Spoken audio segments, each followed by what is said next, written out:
Message है ना पूरे राज्य में और देश में बहुत ही शानदार।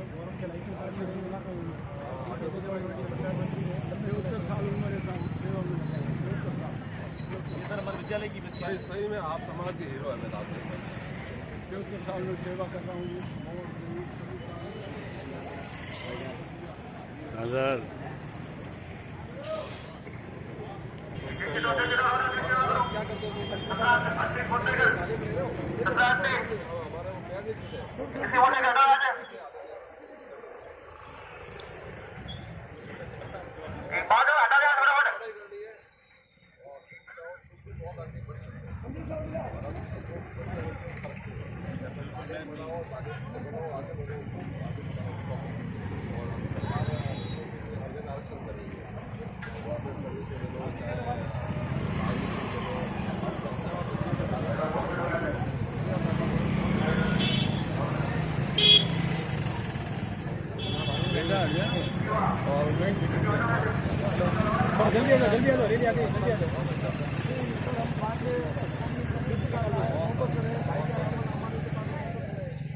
जल्दी आ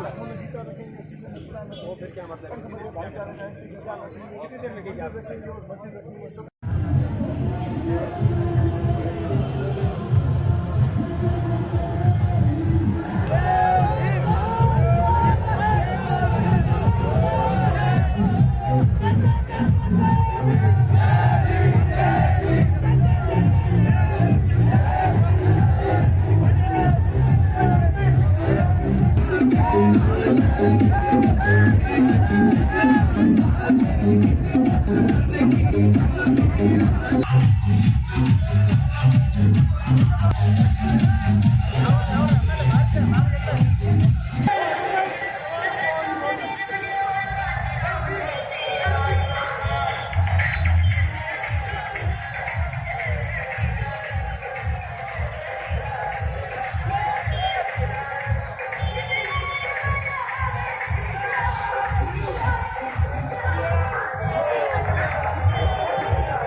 आदरणीय कैलाश चौधरी द्वारा जो विरोध जिसका किया गया था उसी धारा 370 और 35A को हटाया और कश्मीर, जम्मू और कश्मीर के विभाजन करके वह शांति स्थापित की और आतंकवादियों का समाया किया।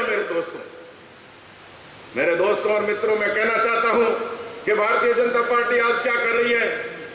जिस गाड़ी के लिए आज आप कहते हो कि 10 रुपए किलोमीटर या 12 रुपए किलोमीटर चलती है, भारतीय जनता पार्टी की सरकार देश के अंदर आने वाले टाइम में फ्लेक्स इंजन का निर्माण कर रही है, मेथनॉल गैस का निर्माण कर रही है, इस देश के अंदर बायो CNG, बायो डीजल का निर्माण कर रही है, इस देश के अंदर ग्रीन एनर्जी का निर्माण कर रही है। आज जिस स्टैंड पे जाओगे तो आपको 12-13 रुपए किलोमीटर गाड़ी मिलेगी। 5 साल बाद में देखना मेरे मित्रों, ये नरेंद्र मोदी आपको 2 रुपए किलोमीटर के अंदर गाड़ी, जिस प्रकार से आप जोधपुर में आज एक गाड़ी लेकर के 5000 में आते हो, उस समय आप 700-800 रुपए में एक गाड़ी से जोधपुर जाकर के वापस आओगे। तो इस प्रकार का नरेंद्र मोदी भारत का सपना साकार करेगा और इस देश को सोने की चिड़िया बनाने के लिए ये भारतीय जनता पार्टी अपने आप में एक ऐतिहासिक काम करने जा रही है। इस कार्यक्रम में आप सब लोग आए, हमारे केंद्रीय मंत्री की विशेष मौजूदगी में आप सब लोगों ने पधारे, आपका मैं धन्यवाद ज्ञापित करता हूं और इसी के साथ में आप सब लोगों को कहता हूं जय भीम, जय भीम, जय भीम। धन्यवाद।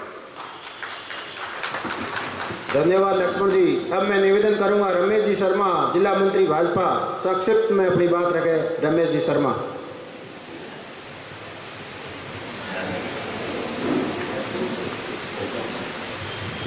आदरणीय मुख्य अतिथि केंद्रीय मंत्री श्री कैलाश जी चौधरी जी, अध्यक्ष महोदय आदुराम जी, प्रधान जी रूपाराम जी, बहन अनीता जी, प्रतिपक्ष नेता मित्र पृथ्वी चंडक जी, संयोजक लक्ष्मण जी वडेरा, आगे विराजमान सभी साथियों, माताओं और बहनों को इस कार्यक्रम में उपस्थित होने की सादर बधाई।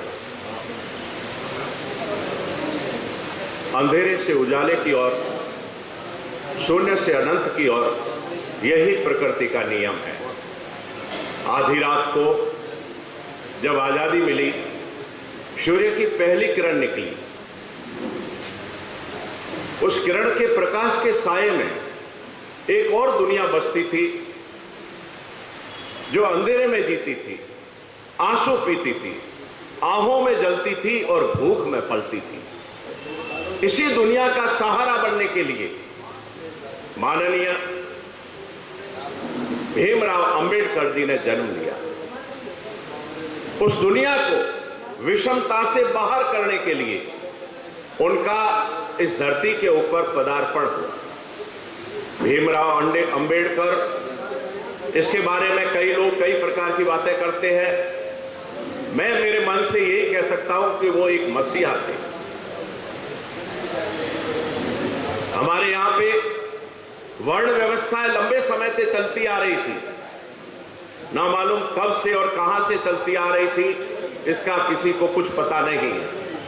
उस वर्ण व्यवस्था के अंदर समाज को भागों में खंडित कर दिया गया था। उसके बाद में राजसी शासन आया, उसके बाद में मुसलमानों के आक्रमण हुए, उसके बाद में अंग्रेजों के शासन आए, उसके बाद में आजादी हुई। उस आजादी के अंदर हम लोग जातियों में बंट गए। उस जातियों ने इस देश को बिखेर दिया। उस जातियों के अंदर पूर्णतया बंट गए। जब तक ये जाति वर्ण हटेगा नहीं, तब तक हम उत्थान नहीं कर पाएंगे। अंबेडकर जी के मन में टीस उठती थी जब वो बचपन में थे। जब वो स्कूल में जाते थे तो उनको गेट के ऊपर बिठा दिया जाता था, कोई फर्क नहीं पड़ता, वो बंदा सहन कर जाता था। लेकिन जब टीचर प्रश्न पूछता था, उस समय वो हाथ खड़े करते थे और उसको धमका करके कह दिया जाता था कि तुम उत्तर नहीं दोगे, तुम बैठ जाओ चुपचाप। वो उनको बुरा लगता था, वो उनके मन में पीड़ा पैदा करता था। ऐसी स्थिति में एक दिन वो अपने घर से एक पोटली लेकर के भागने लगे पोटली को देखा तो उसमें आना चलता था उस समय, आने के कुछ सिक्के थे। उन्होंने कहा मैं क्या कर रहा हूं, मैं एक आधे आने के लिए अपनी जिंदगी को खत्म कर रहा हूं। वो वापस घर गए, पिताश्री से कहा कि मैं पढ़ाई नहीं करना चाहता हूं। तब उन्होंने कहा बेटा तो क्यों नहीं करना चाहता हूं, तो मेरे को इस प्रकार से पीड़ा होती है। तब उन्होंने एक ही वर्ड का, इस पीड़ा को दूर करने के लिए तेरे को कदम उठाना पड़ेगा, और उन्होंने अपनी पढ़ाई शुरू की। पढ़ते गए, आगे बढ़ते गए। गायकवाड़ जी ने उनको 25 रुपए की स्कॉलरशिप दी। उस स्कॉलरशिप में भी वो आगे बढ़े, अमेरिका गए। अमेरिका जाकर के उन्होंने अपना थीसिस तैयार की, डिग्रियां कई ली, और थीसिस के अंदर वापस जब आने लगे तो वो थीसिस के जितने भी कागजात थे वो वर्ल्ड वार चलने के कारण उस शिप को डुबा दिया गया, और उसमें पूरे के पूरे वो खत्म हो गए।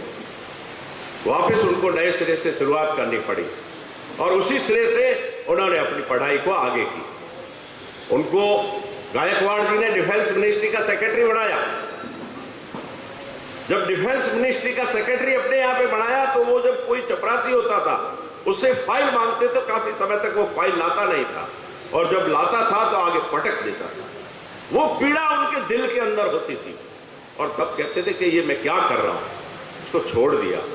और उन्होंने कहा मुझे इस समाज को परिवर्तित करने के लिए कुछ न कुछ कदम उठाने पड़ेंगे, और उसके लिए उन्होंने एक व्यवस्था शुरू की, एक सोसाइटी बनाई, एक समाज को एकत्रित किया, और पहला उन्होंने कार्य किया, एक तालाब के ऊपर गए और अपने सभी साथियों को कह दिया इस तालाब को घेर दो, क्योंकि वहां पे उनको पानी भी पीने नहीं देते थे। ये हम लोगों की गलती थी। गांवों के अंदर कुछ लोग होते थे जो अपना एकाधिकार करते थे, चाहे वो ब्राह्मण हो चाहे वो क्षत्रिय हो, और उसके पीछे बाकी सब लोग हो जाते थे, और ऐसी स्थिति के अंदर उनको छुआछूत के आधार पे बाहर कर दिया जाता था। उस समय वो ये कहते थे कि सब इस तालाब को घेर दो, और सबसे पहला कदम उन्होंने उस तालाब के अंदर डाला और अपना पानी पिया, और पूरे लोगों ने पानी किया। तब से उनकी ये व्यवस्था, ये प्रणाली, ये कार्यवाही आगे की ओर बढ़ती गई। सीधा एक ही बात है, ज्यादा समय नहीं लूंगा, हमें परिवर्तन लाना है। मुझे अच्छा लगा, कल एक बंदा वहां पे आदर्श विद्या मंदिर स्कूल में बोल रहा था, वो कह रहा था एक कदम आप बढ़ाओ, 2 कदम हम बढ़ाएंगे। मैं विश्वास दिलाना चाहता हूं कि हम 3 कदम बढ़ाएंगे और आप 2 कदम आगे बढ़ाओ, हम लोग साथ में बढ़ते जाएंगे। 1 कदम नहीं, हम 3 कदम बढ़ाएंगे।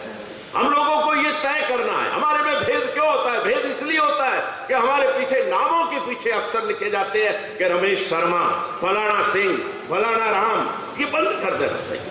व्यवस्था को परिवर्तित करना है तो एक ही नाम रमेश चंद्र है, तो रमेश चंद्र ही रहना चाहिए, जिससे किसी प्रकार का भेद नहीं होना चाहिए। अपने आप व्यवस्थाएं परिवर्तित होती है, अपने आप लोग एक दूसरे को जानने शुरू कर देते हैं। हमारे लोगों ने, हमारे पूर्वजों ने गलतियां की है, निश्चित तौर पे की है। मुझे कहते हुए कोई शर्म नहीं आती, मंदिरों में नहीं जाने देते थे, तालाबों में पानी नहीं भरने देते थे। वो समय चला गया, उसके लिए मैं यही कह सकता हूं कि मैं कोई उनका पीछे विरासत में किया हुआ व्यक्ति नहीं हूं, लेकिन मैं मेरे दिल से उन सब लोगों ने जो काम किए उसके लिए माफी मांगता हूं इस सदन में, कि हमें माफ किया जाए। हमने जो गलतियां की है ये आगे भविष्य में नहीं करेंगे। समाज को एकीकृत करना है, देश को सशक्त बनाना है, और ये तभी हो सकता है जब हम सब आप मिलकर के एक कार्यवाही करेंगे। एक आदमी अपने धर्म से दूर क्यों जाता है? इसलिए जाता है कि उसको पीड़ा होती है। वो सोचता है कि जिस धर्म के लिए मैं अग्रगणी हुआ हूं, जिस लोगों को मैं एकत्रित करता हूं, वही लोग मेरा विरोध करते हैं, वही लोग मुझे दुर्व्यवहार से प्रताड़ित करते हैं। उनके साथ में भी यही हुआ।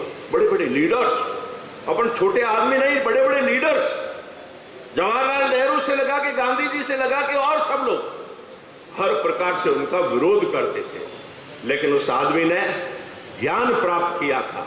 और मैं आप सभी से यही कहता हूं कि जो ज्ञान प्राप्त करता है वो प्रकाश की ओर हमेशा अग्रसर होता है, वो अंधारी को बुझाता है। और आप सब ज्ञान प्राप्त करिए, शिक्षित बनिए, संघर्ष करिए और एकीकृत होइए, और एक ही वर्ड यहां से लेकर के निकलिए कि जो जाति वर्ड है उसको खत्म कर दीजिए।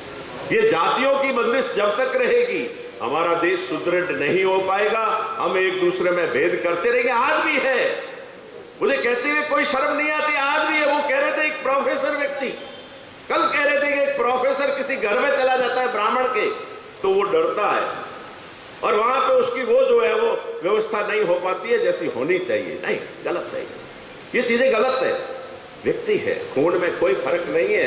आज जरूरत पड़ती है तो आपका दलित का खून ब्राह्मण के खून के अंदर जब डाला जाता है तो कोई भेद नहीं है। हॉस्पिटल में वो उसको जिंदगी देता है, इससे ज्यादा बड़ी चीज और क्या हो सकती है। मेरी ज्यादा समय नहीं लूंगा, एक ही आप लोगों से निवेदन है, आइए इस समय के अंदर धर्मराज संन्यास खोजना कायरता है मन की, है सच्चा मनुजत्व ग्रंथियां सुलझाना जीवन की। इस जीवन की ग्रंथियों को सुलझाने के लिए हम सब लोग मिलकर के आगे बढ़े, जातियों को खत्म करें और देश को सशक्त करें। जय भारत, जय हिंद, जय भीम। धन्यवाद।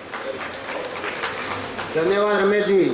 अब मैं निवेदन करूंगा आज के कार्यक्रम के मुख्य अतिथि आदरणीय कैलाश चौधरी मंत्री महोदय आप आए और अपने शब्दों से हमें लाभान्वित करें। आदरणीय मंत्री महोदय।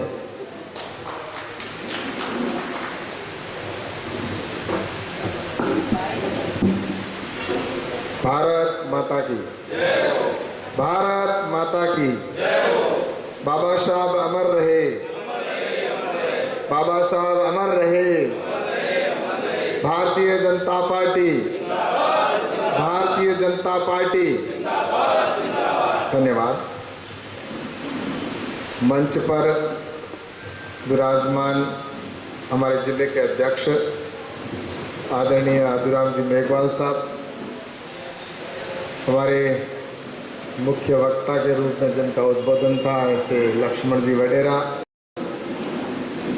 और प्रधान हमारे चौटन के रूपाराम जी सारण,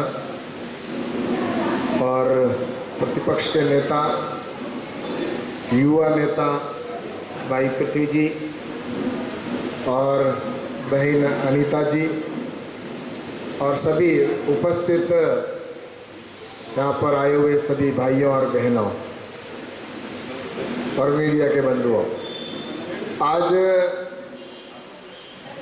बाबा साहब अम्बेडकर जी की हम 131वीं जयंती मना रहे हैं,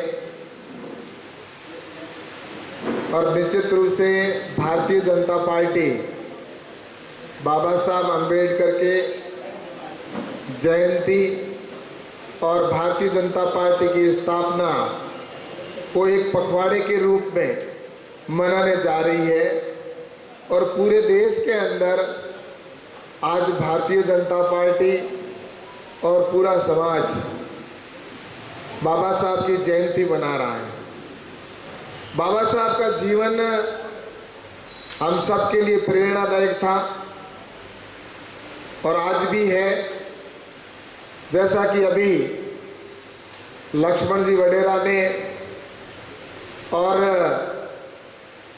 जितने भी वक्ता थे उन सब ने अपनी बात रखी, और अपनी बात को उनकी सुनने के बाद में ये लगता है कि जैसा कि बाबा साहब का जीवन एक किसी पन्ने में नहीं, एक किसी पुस्तक में नहीं, उनका जीवन पूरा एक ग्रंथ था, और वो उसका एक एक शब्द अगर अपन अपने जीवन के अंदर उतार लें तो मैं सोचता हूँ कि निश्चित रूप से हम आने वाले समय के अंदर हमारा जो भारतीय जनता पार्टी का विचार है वो तथा बाबा साहब के जो सपना है वो सपने को हम निश्चित रूप से पूरा कर पाएंगे। बाबा साहब ने जिस समय संघर्ष का दौर था और उस समय जिस तरह से यातनाएं देना, भेदभाव करना, ऐसे दौर के अंदर उन्होंने जिस तरह से शिक्षा को ग्रहण किया और शिक्षा प्राप्त करके और दुनिया के अंदर नाम रोशन कर दिया। आज जैसा कि हम जानते हैं, बाबा साहब ने कहा भी है कि शिक्षा से बढ़कर कुछ भी नहीं है। एक बार बाबा साहब जब किसी पुस्तक की दुकान पर से निकल रहे थे तो उन्होंने एक पुस्तक उनको अच्छी लगी और उनको देखा तो उसकी पुस्तक की जो रेट थी वो रेट बाबा साहब ने कहा इतना पैसा मेरे पास है नहीं, मैं ये पुस्तक लेकर पर मुझे पुस्तक चाहिए। तब दुकानदार ने कहा कि जब पैसा हो तभी लेके आना, तभी आना मेरे पास। लेकिन बाबा साहब को वो पुस्तक इतनी पसंद आ गई थी कि उन्होंने उस पुस्तक के उसी समय अपने पास में एक सिल्वर यानी चांदी का एक मेडल था, उस मेडल को उसको दुकानदार को कहा कि मैं चांदी का मेडल तुम्हें दे देता हूँ, तो मुझे पुस्तक दे दोगे। दुकानदार को भी लगा कि मेडल की रेट तो इस पुस्तक से कई गुना अधिक है, तो उन्होंने कहा कि हाँ, तो फिर अगर तुम चांदी का मेडल देते हो तो मैं तुम्हें ये पुस्तक का दे देता हूँ। और ऐसे करके बाबा साहब ने अपने चांदी का मेडल दुकानदार को दे दिया और वो पुस्तक लेकर वो रवाना हुए और घर चले गए। घर जाने पर बाबा साहब की माँ ने कहा कि बेटा ये पुस्तक तुम लेके आए हो, इसके क्या तुम्हारे पास कहाँ से लाए, पैसे तो थे नहीं। तब उन्होंने कहा मेरे पास जो चांदी का मेडल था वो मैंने दुकानदार को दे दिया। तब उन्होंने माँ ने उन्हें कहा कि बेटा वो तो बहुत महंगी थी चांदी का मेडल और पुस्तक बहुत सस्ती है। तब बाबा साहब ने माँ को कहा कि मेरे लिए रुपये का महत्व नहीं है, मेरे लिए ये पुस्तक है, इसका महत्व ज़्यादा है। और उस पुस्तक का महत्व को समझा उन्होंने और उन्होंने अपने जीवन के अंदर उनका जो पुस्तकों का कलेक्शन था वो जीवन के अंतिम पड़ाव तक लगभग कहते हैं कि 35,000 से अधिक उन्होंने पुस्तकों का अपने वहाँ पर पुस्तकों का कलेक्शन रखा और उनको जीवन के अंदर उन्होंने उस पुस्तकों को पढ़ा। इसीलिए आज उनका महान हम सब कहते हैं और इसीलिए भारत के अंदर उनको भारत रत्न से अवार्ड से नवाजा गया। वास्तव में बाबा साहब के साथ अन्याय हुआ, अत्याचार हुए, जातिवाद की बात की गई मंच से, इसी से भी अलग अलग जो उस समय की परिस्थितियां थी। मैं ये कहना चाहूँगा ये कोई विशेष एक समुदाय के साथ में भेदभाव नहीं था। इस बात को भी मैं आपको कहना चाहूँगा कि आज इस मौके पर जब मैं कहना चाहता हूँ कि उस समय की विषम परिस्थितियाँ, उस समय के कुछ विशेष लोगों के विचार थे, न कोई पूरा समाज उस समय कोई इस बात का, इस विचार का या कि उसको छुआछूत या उसको दूर रखने की बात करता था। कुछ लोगों की वजह से जो उस गांव के अंदर, जैसा पहले जिक्र किया कि एक दो लोगों की वजह से पूरे समाज को ये दर्द झेलना पड़ा। आज अगर हम सब अगर इस किसी बात को सुनते हैं तो उसके पीछे सुनने का कारण एक है कि कुछ एक दो लोगों की वजह से समाज को आने वाले इतिहास के अंदर उसके लिए सुनना पड़ता है। मैं आपको एक उदाहरण देना चाहता हूं। ये सिर्फ उस समय अनुसूचित जाति या जनजाति के साथ ही नहीं, हर व्यक्ति के साथ अन्याय होता था। मैं मेरा उदाहरण देना चाहता हूं। मेरे दादाजी, ज्यादा पुरानी बात नहीं है, भारत आजाद होने से 2 साल 3 साल पहले या बाद की बात है,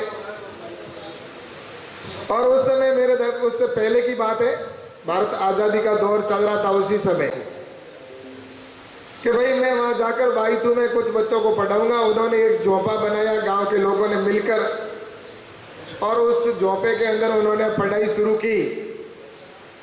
और जैसा कि वहां पर पढ़ाई शुरू की थी और 20 या 25 दिन निकले, और 25 दिन बाद में उनके वहां पर वो जब महाराज पढ़ा रहे थे तो कुछ लोग आए और आकर कहा कि तुम लोग इसको क्यों पढ़ा रहे हो, इन बच्चों को, इनको कोई राइट नहीं है पढ़ने का, ये अधिकार नहीं है।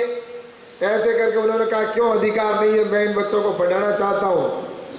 लेकिन उन महाराज जी के साथ में वहाँ पर मारपीट की गई और उन अध्यापक को वहाँ से भगा दिया। और मेरे दादाजी कहते हैं कि हमने 20-25 दिन में जो शिक्षा प्राप्त की थी वो हमें आज भी याद है। कैसे ककियो ककेवड़ो खकियो खजूरियो गंगा गोरी गाय, वो मुझे बताते कि ऐसे हम कैसे कबूतर, कैसे खरगोश है, वैसे ही कैसे उन्होंने उस समय के अलग भाषा में सिखाने की एक उन्होंने गुरुजी ने सिखाया था। तो वो शिक्षा उस समय उन्होंने ली और उसके बाद में वो गुरुजी को भगा दिया, चले गए, वो अनपढ़ के अनपढ़ रह गए। तो ऐसा नहीं है कि उस समय किसी एक व्यक्ति के साथ अत्याचार किसी के हुआ, तो ऐसा तो पहले हमारे देश के अंदर तो सभी एक परिवार के तरह रहते थे। हम तो ये नारा लगाते हैं, हमारे पूर्वज भी कहते थे वसुदेव कुटुंबकम, हम तो विश्व को परिवार मानने वाले हैं। तो उसी विचार को लेकर भारतीय जनता पार्टी आज आगे बढ़ रही है। और आपने देखा होगा कि आज भी देश के प्रधानमंत्री नरेंद्र मोदी जी ने, आपने देखा होगा कोरोना के संकट के अंदर भी विश्व को उन्होंने कहा कि देश को भी आवश्यकता है तो विश्व को भी इस रोग से मुक्ति की आवश्यकता है। तो उन्होंने भारत ने जो वैक्सीनेशन हमारे हिंदुस्तान में भी किया, तो मेडिसिन की आवश्यकता पड़ी तो दूसरे देश को भी देने का काम अगर किया तो प्रधानमंत्री नरेंद्र मोदी जी ने किया। इसलिए वसुदेव कुटुंबकम की बात हमारा जो समाज है वो करने वाला है, और इसी को आगे बढ़ाना और देश का विकास करना हमारे प्रधानमंत्री नरेंद्र मोदी जी के नेतृत्व में हो रहा है। तो मेरा आप सबसे यही कहना है कि भारतीय जनता पार्टी और बाबा साहब अंबेडकर जी को जो आपने देखा होगा अगर सम्मान भी मिला, बाबा साहब इतने महान व्यक्ति थे, लेकिन उन्होंने, अभी मैं उन बातों को दोहराऊंगा नहीं जो पहले वक्ताओं ने कह दी, लेकिन मैं आपको कहना चाहता हूं कि इतने महापुरुष, उनको भारत रत्न भी जो लोग अब कहते हैं कांग्रेस के नेता या बड़े मंच पर खड़े होकर मुंह फाड़ फाड़ कर कहते हैं कि बाबा साहब के लिए हमने ये किया वो किया, उसका जिक्र तो लक्ष्मण जी ने पहले कर दिया। लेकिन मैं तो ये कहना चाहता हूं कि ऐसे लोगों को भी यहाँ पर भारत रत्न दिया गया जो कुछ विशेष वर्ग, विशेष व्यक्ति जो उनके नजदीक के थे, लेकिन बाबा साहब को भी भारत रत्न कितना देर में बाद में मिला, जब भारतीय जनता पार्टी समर्थित सरकार थी और उस समय अटल बिहारी जी वाजपेयी जी ने प्रस्ताव रखा और बाबा साहब को भारत रत्न देने का काम हुआ, तो वो भी अपनी सरकार के समय में हुआ। कांग्रेस के लोगों ने सिर्फ इस बात का उपयोग, इस बात का आज भी वो उपयोग करते हैं कि बाबा साहब के लिए हमने ये किया। अब बाबा साहब के लिए क्या किया ये पूरा विश्व देश अब जानता है। आज प्रधानमंत्री नरेंद्र मोदी जी ने पंच तीर्थ की घोषणा की और उसका घोषणा ही नहीं की, उसके ऊपर काम करना प्रारंभ किया, और आज बड़ी खुशी के साथ कहते हैं कि उन पंच तीर्थों पर भगवान, जहां पर बाबा साहब ने अपना कहीं न कहीं उनकी यादें, चाहे जन्म स्थान से लेकर और अन्य जो जो स्थान है वहां पर उनकी याद के अंदर आने वाले समय में हमारी जो पीढ़ी है वो उस स्थान पर जाए और जाकर देखे, उनके जीवन से प्रेरणा ले। इस दिशा के अंदर अगर किसी ने काम किया तो बाबा साहब अंबेडकर जिन्होंने उस प्रधानमंत्री नरेंद्र मोदी जी ने किया। मैं आपको यह भी कहना चाहता हूं, बाबा साहब का जीवन में बहुत कुछ ऐसा हुआ।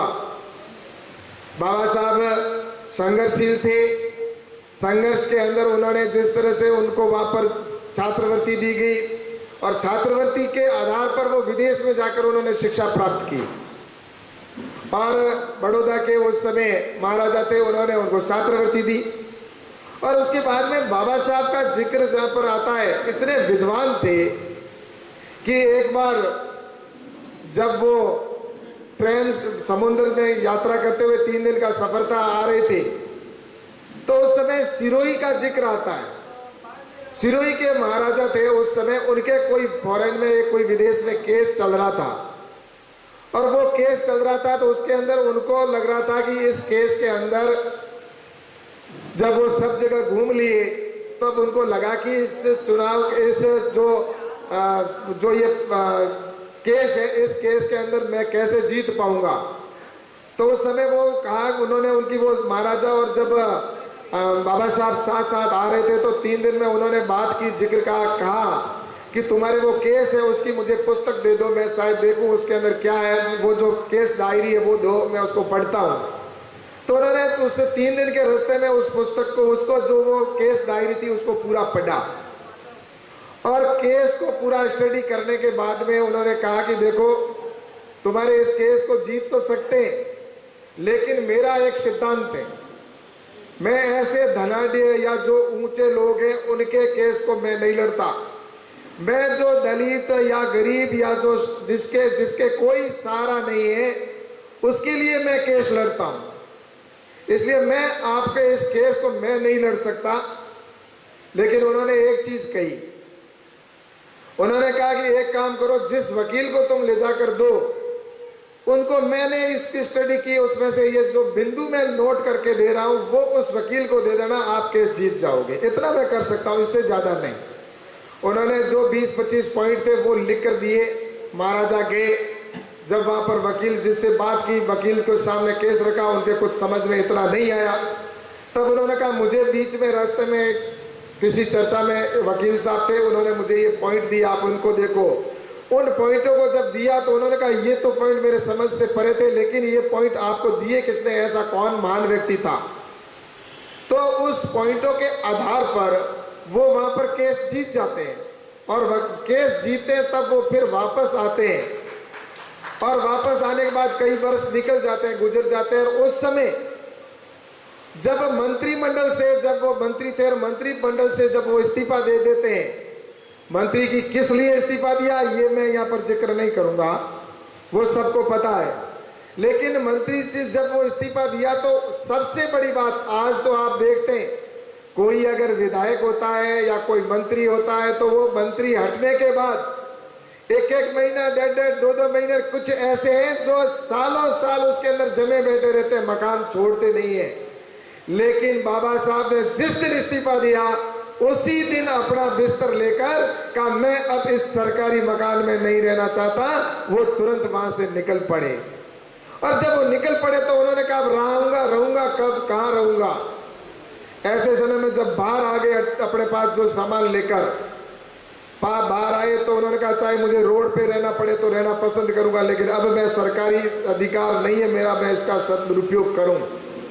और उसके उसी समय जब वो कहीं मकान ढूंढ रहे थे, उस समय वो सिरोही के महाराजा मिले वापस, और सिरोही के महाराजा वो मिले और उन्होंने वहां पर आके मिले तो उन्होंने कहा कि बाबा साहब आप क्यों यहाँ पर घूम रहे हो, किस लिए, आवश्यकता क्या है आपको? तो किसी ने कहा, तो वो गए वहां पर और उन्होंने कहा कि मेरे को एक मकान की आवश्यकता है। उन्होंने कहा, मेरे पास ये मकान पड़े यहाँ पर 4, उनमें से आपको जो अच्छा लगे वो मकान ले लो। उन्होंने कहा, ऐसे में मकान नहीं लेता, आप कौन हो? उन्होंने, क्योंकि वो भूल गए थे कि वो कौन व्यक्ति है। वो उस समय उन्होंने पॉइंट लिख के दे दिए थे, लेकिन उसके बाद भूल गए। तब उन्होंने याद दिलाया कि बाबा साहब मैं वही हूँ जो आपके जहाज के अंदर साथ में आया था, और उसके बाद में मैं उस आपके पॉइंटों की वजह से केस जीत गया था, लेकिन उस समय मैं कुछ कर नहीं पाया। लेकिन अब मैं चाहता हूं कि ये जो मेरी 4 कोठी है बड़ी, उनमें से मैं एक आपको देना चाहता हूं। तब बाबा साहब ने स्वाभिमान के साथ में कहा कि मैं किसी की दी हुई चीज कभी लेता नहीं हूं, फ्री की चीज मैं कभी नहीं लेता, मैं स्वाभिमान के साथ जीता हूं। और उन्होंने मकान लेने से मना कर दिया। तब उन्होंने कहा कि आप यहाँ जब तक रहना चाहे तब तक रह सकते हैं, तब भी उन्होंने मना कर दिया, नहीं मैं नहीं रहूंगा। तब महाराजा ने कहा, आप अगर कुछ भी करके, मैं चाहता हूं कि आप यहाँ पर रहें। तब महाराजा कहते हैं, अगर कुछ भी हो तो आप 1 रुपया किराया दे सकते हैं मुझे। वो किराया 1 रुपया किराया देना उन्होंने स्वीकार किया, और किराए पर रहकर वहां पर बाबा साहब अंतिम जीवन के समय तक उसी मकान के अंदर रहे। और वही मकान प्रधानमंत्री नरेंद्र मोदी जी ने बाद में अभी उस जगह पर जो पंच तीर्थ है, वो पंच तीर्थ है, वो वहां पर बना है। तो बाबा साहब का उस समय का नरेंद्र मोदी जी ने ऐसे स्थानों को चिन्हित करके जहां बाबा साहब की यादें हैं, उनको लेकर प्रधानमंत्री जी लगातार प्रयास कर रहे हैं। तो ये एक प्रधानमंत्री नरेंद्र मोदी जी हो, चाहे हमारे भारतीय जनता पार्टी का विचार हो, इसको लेकर हम सब आगे बढ़ रहे हैं। तो मैं सोचता हूं कि बाबा साहब के जीवन से हम प्रेरणा लें और आगे बढ़ते जाएं, और हमारे देश को फिर से वापस विश्व गुरु बनाना है। और हमें शिक्षा को महत्व देते हुए अपने अधिक से अधिक शिक्षा के अंदर भी हम जागृत करें। और भारतीय जनता पार्टी एक विचार है, उस विचार को लेकर हम सब आगे बढ़े। वरना इन लोगों ने तो 60 साल से जिन्होंने हुकूमत की, उन्होंने न तो बाबा साहब को देखा, उन्होंने तो बाबा साहब का सम्मान किया, न उन्होंने कभी समाज का सम्मान किया, और उन्होंने तो सिर्फ अपना काम किया। लेकिन अब हम सब चल मिलकर अपने देश को आगे बढ़ाएं, बाबा साहब के सपने को हम सब मिलकर साकार करें। ऐसा संकल्प लेकर आज इस बाबा साहब की जयंती से हम सब जाएं, ऐसा निवेदन करते हुए मैं मेरी बात को समाप्त करता हूं। आप सबको बहुत बहुत धन्यवाद। धन्यवाद मंत्री जी। अब बाबा साहब के चित्र प्रदर्शनी में जसनाथ एजुकेशन एकेडमी माध्यमिक शास्त्री नगर के छात्रों ने भाग लिया था। मैं निवेदन करूंगा भुवनेश कुमार जो प्रथम आए और मंत्री महोदय से अपना स्मृति चिन्ह प्राप्त करें। भुवनेश कुमार प्रथम, देवराज द्वितीय और बहन किरण तृतीय स्थान पर रही। तीनों से निवेदन किया है और अपना स्मृति चिन्ह प्राप्त करें।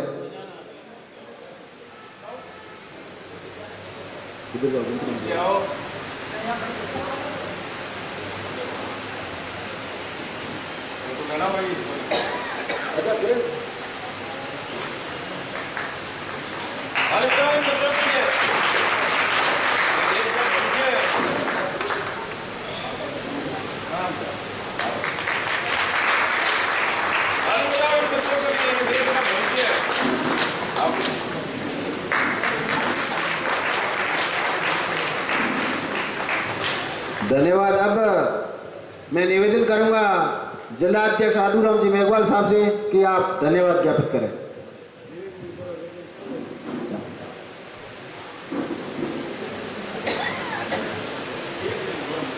बोलिए भारत माता की, भारत माता की, भारत माता की।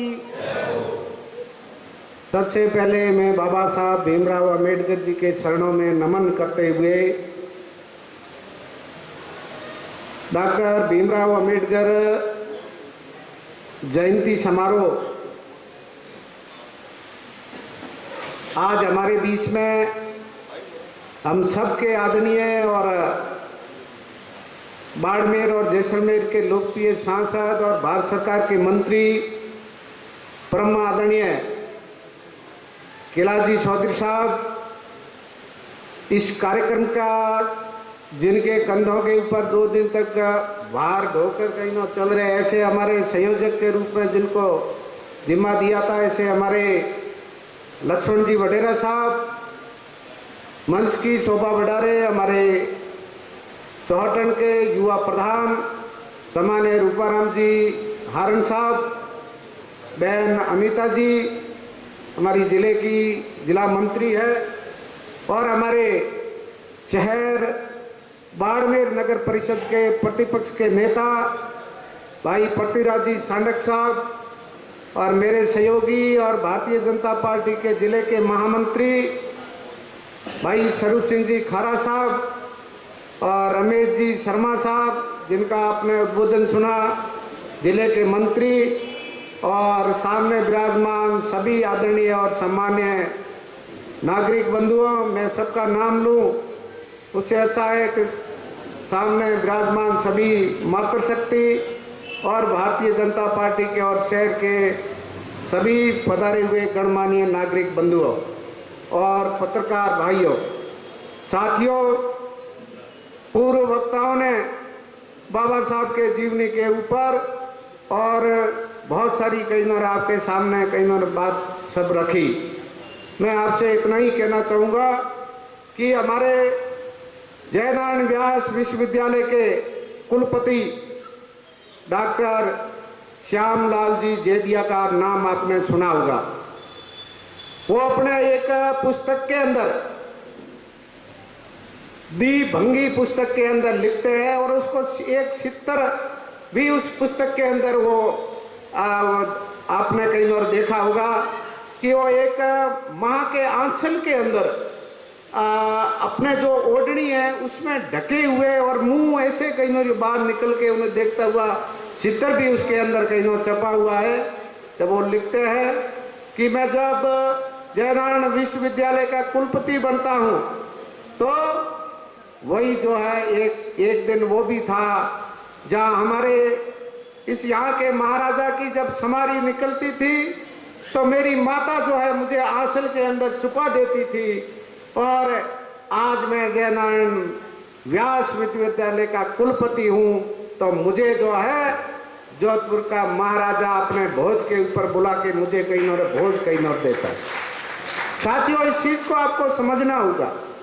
बाबा साहब भीमराव अंबेडकर जी ने कहा है, शिक्षा वो शेरनी का दूध है, जिसने भी पिया है और कुछ थोड़ा बहुत सका है वो जैसे शेर की तरह जो है दौड़ता है। जैसे हमारे लक्ष्मण जी वडेरा साहब मंच के ऊपर दौड़ते हैं, ये भी एक शेर है। परंतु इस कार्यक्रम के अंदर आप सब जो है बाबा साहब का जो है जीवन, अपने जो जीवनी जो है अपने अंदर भी कुछ कहीं न उतारे, कुछ मनन करे। साथियों, भारतीय जनता पार्टी आज जो है पूरे देश के अंदर प्रत्येक बूथ के ऊपर जो है बाबा साहब की जयंती हम कहीं न मनाने जा रहे हैं।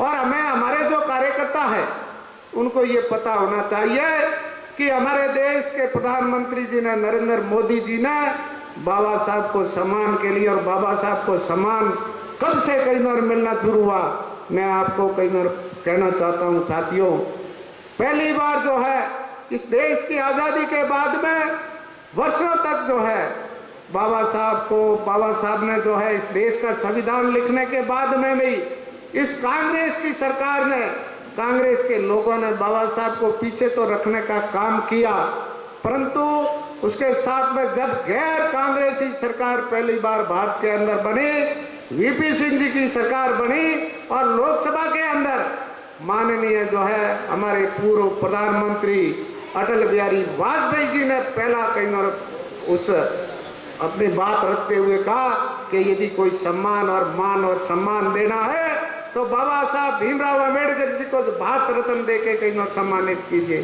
चाहे वहां से कहीं और शुरुआत होती है। साथियों, हमारे देश के प्रधानमंत्री जी ने, नरेंद्र मोदी जी ने बाबा साहब के जो पंच तीर्थ की जो हमारे मंत्री जी ने जो बात की है, जहां बाबा साहब का जन्म हुआ था मऊ के अंदर, उस जन्म स्थली को भी जो है एक स्मारक के रूप में, भव्य स्मारक के रूप में जो है खड़ा करने का कोई काम किया है। और बाबा साहब को सच्ची श्रद्धांजलि यदि कोई देने का काम किया है तो हमारे देश के प्रधानमंत्री नरेंद्र मोदी जी ने किया है। ये चीज हमें कहीं ना भूलनी नहीं चाहिए।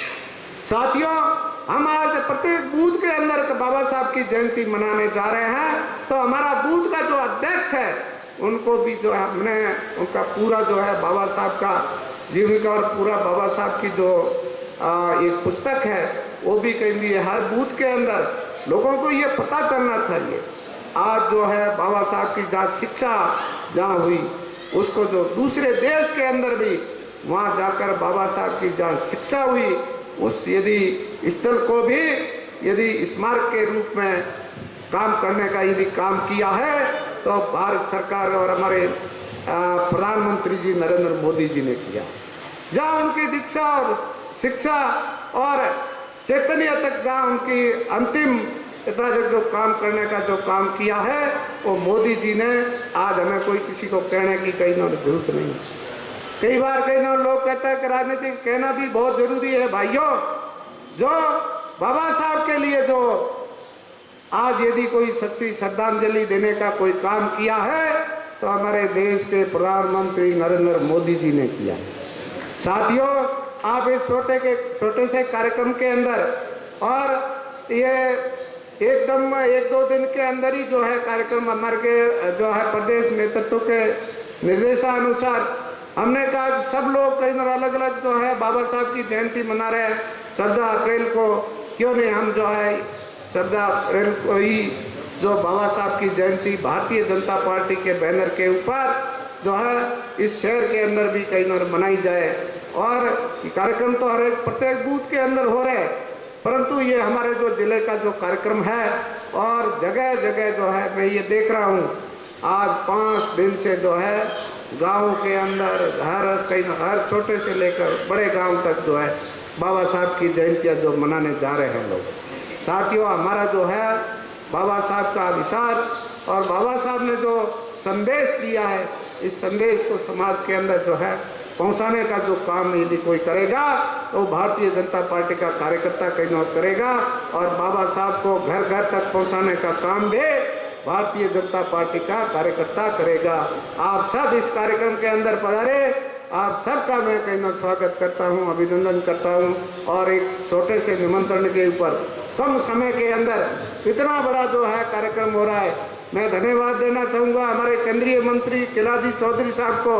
जब मैंने बात की कि हम भी एक छोटा सा कार्यक्रम यहाँ जिला स्तर पर रखना चाहते हैं तो मंत्री जी ने कहा ना क्यों नहीं आप रखे, मैं जो है पहले उस कार्यक्रम के अंदर आऊँगा, बालोतरा और जो भी है कार्यक्रम कहीं न रखूँगा। मैं ऐसे हमेशा जुझारू और हमारे बीच में और कार्यकर्ताओं की जान और कार्यकर्ताओं के अंदर जो है जान फूंकने वाले और कार्यकर्ता के रूप में जो है इस बाड़मेर ही नहीं भारत के अंदर जो है अपने मंत्रिमंडल के जो कार्यकाल के अंदर जो है 4 चांद जो लगा रहे हैं, हमारा जो मान और सम्मान कार्यकर्ताओं को ऊपर उठा रहा है, ऐसे हमारे किलाजी चौधरी साहब इस कार्यक्रम के अंदर पधारे हैं।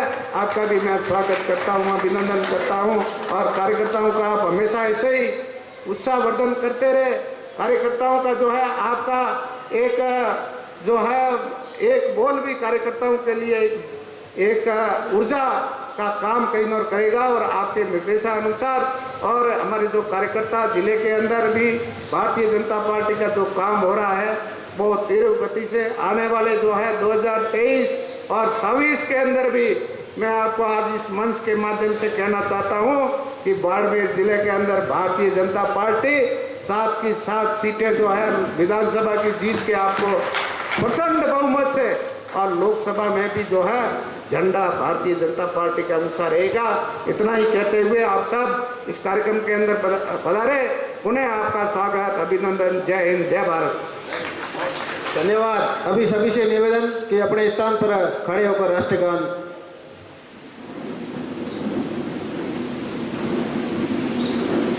जन गण मन अधिनायक जय हे भारत भाग्य विधाता।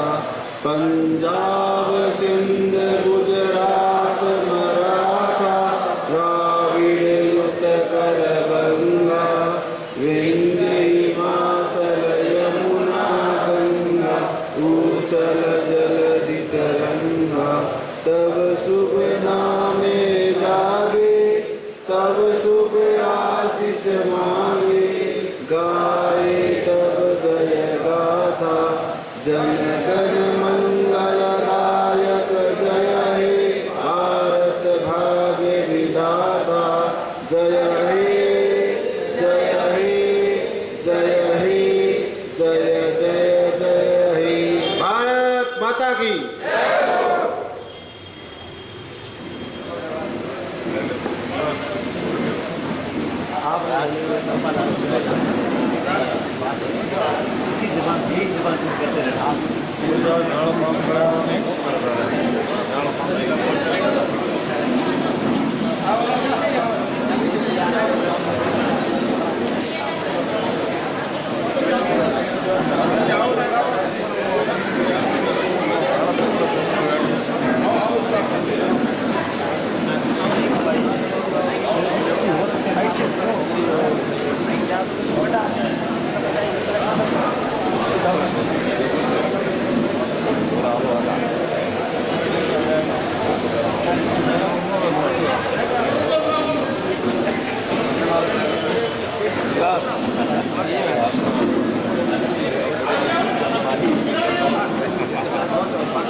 सदन की निर्वाह से निवेदन कि आप भी मंत्री महोदय का माला।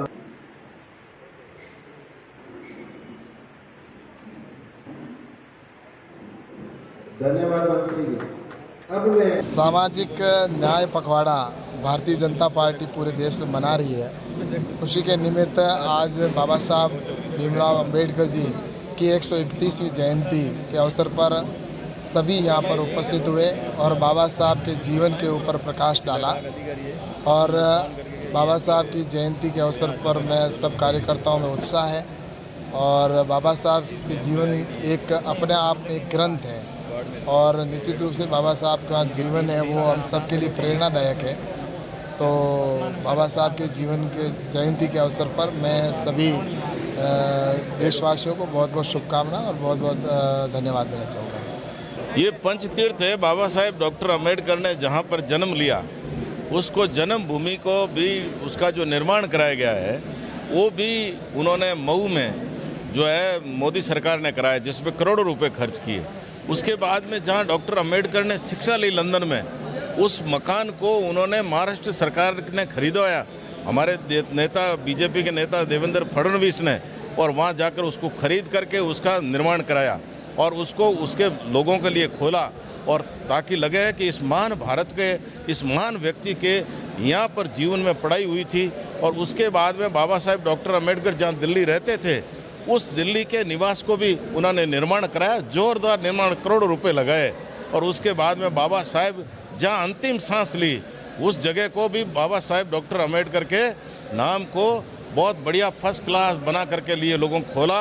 और जो चैत्य भूमि जहाँ बाबा साहेब डॉक्टर का अम्बेडकर का अंतिम संस्कार हुआ वहाँ पर वह बहुत भव्य निर्माण करके इन पंच तीर्थ इसलिए बनाए। तीर्थ का मतलब वो पवित्र स्थान, उस पवित्र आत्मा जिस जगह पर वो निवास करती थी, जहाँ रहती थी, राष्ट्र निर्माण के लिए काम करती थी और देश के कल्याणकारी संविधान का निर्माण किया।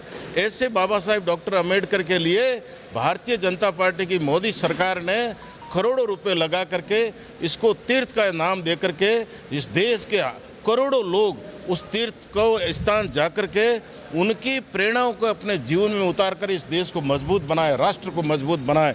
इसी प्रकार के उद्देश्य से मोदी सरकार ने काम किया।